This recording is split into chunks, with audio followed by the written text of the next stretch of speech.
Assalamualaikum warahmatullahi wabarakatuh. Alhamdulillahi rabbil alamin. Wassalatu wassalamu ala asrafil mursalin Sayyidina Muhammad wa ala alihi wa sahbihi ajma'in. Amma ba'du. Hadis Muslim nomor 1382.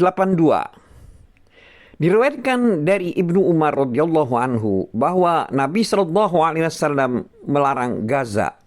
Kata Ibnu Umar radhiyallahu anhu,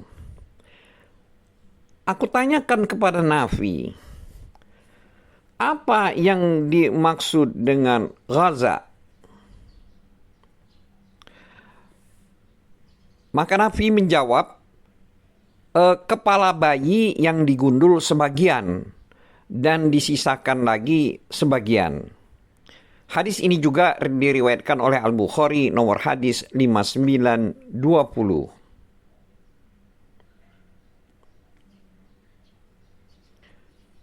Hadis Muslim nomor 1383. Artinya diriwayatkan dari Asma binti Abu Bakar radhiyallahu anha. Dia berkata, seorang perempuan datang kepada Nabi Shallallahu Alaihi Wasallam lalu bertanya, "Ya Rasulullah, saya mempunyai anak perempuan yang menjadi pengantin yang pernah terserang campak sehingga rambutnya rontok. Apakah boleh saya memberi sambungan pada rambutnya?" Maka Nabi Shallallahu Alaihi Wasallam bersabda, Allah mengutuk penyambung rambut dan orang yang minta disambungkan rambutnya. Hadis ini juga diriwayatkan oleh Al-Bukhari nomor hadis 5941. Hadis Muslim nomor 1384. Artinya diriwayatkan dari Jabir bin Abdullah radhiyallahu anhu. Dia berkata, Nabi sallallahu alaihi wasallam melarang perempuan menyambungkan sesuatu pada rambutnya. Hadis Muslim nomor 1385.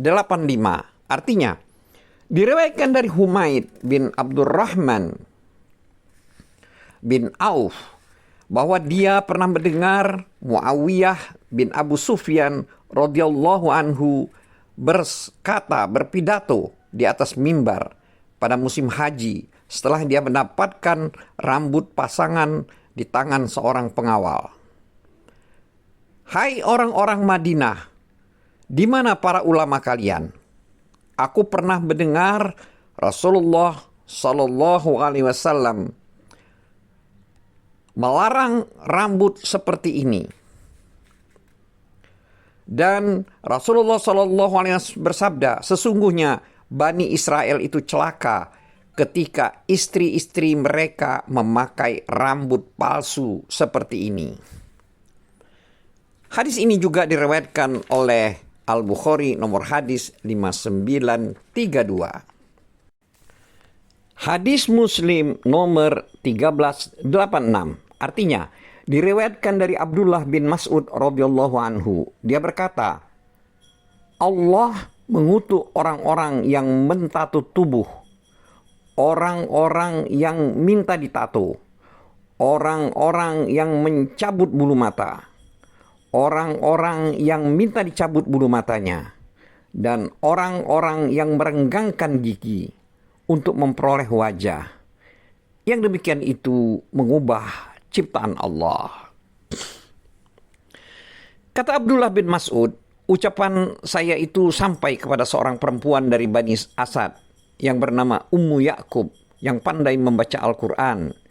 Dia mendatangi Abdullah bin Mas'ud, kemudian bertanya,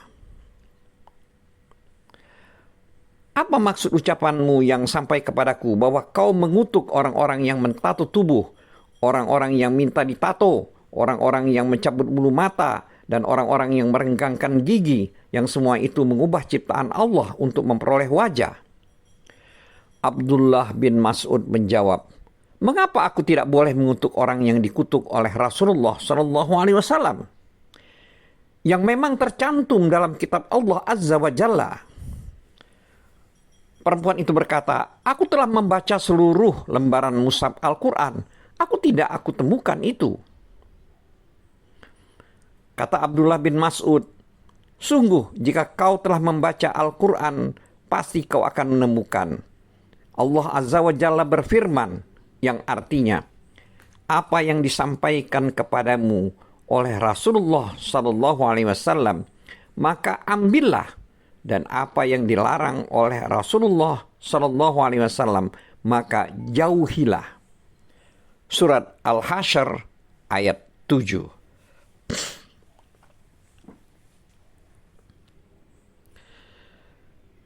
Perempuan itu mengatakan, sekarang aku akan memeriksa istrimu, apakah dia melakukan perbuatan terkutuk tersebut. Kata Abdullah bin Mas'ud, silakan periksa. Kata Abdullah bin Mas'ud, perempuan itu lalu mendatangi istrinya, tapi dia tidak melihat pelanggaran terkutuk tersebut. Lalu perempuan itu datang lagi kepada Abdullah bin Mas'ud, aku tidak melihat istrimu membuat pelanggaran yang terkutuk. Kata Abdullah bin Mas'ud, kalau istriku melakukan perbuatan yang terkutuk itu, tentu aku tidak akan memperistrinya. Hadis ini juga diriwayatkan oleh Al-Bukhari nomor hadis 4886. Hadis Muslim nomor 1387.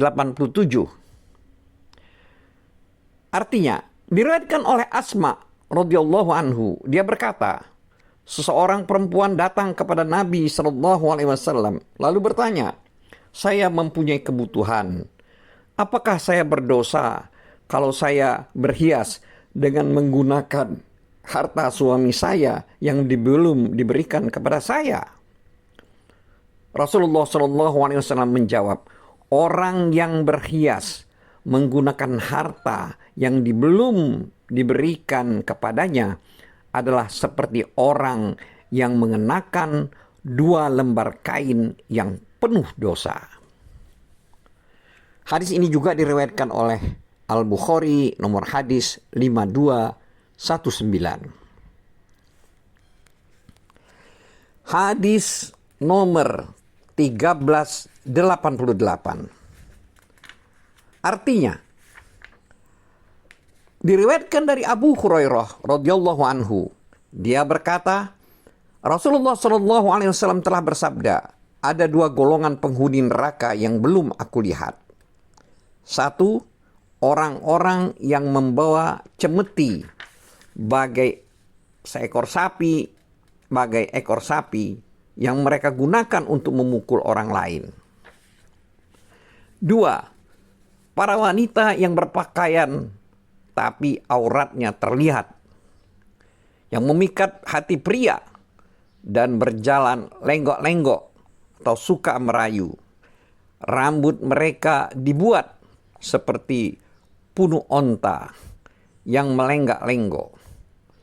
Mereka tidak dapat masuk surga dan tidak dapat mencium bau surga, padahal bau surga itu bisa tercium dari jarak yang sangat jauh.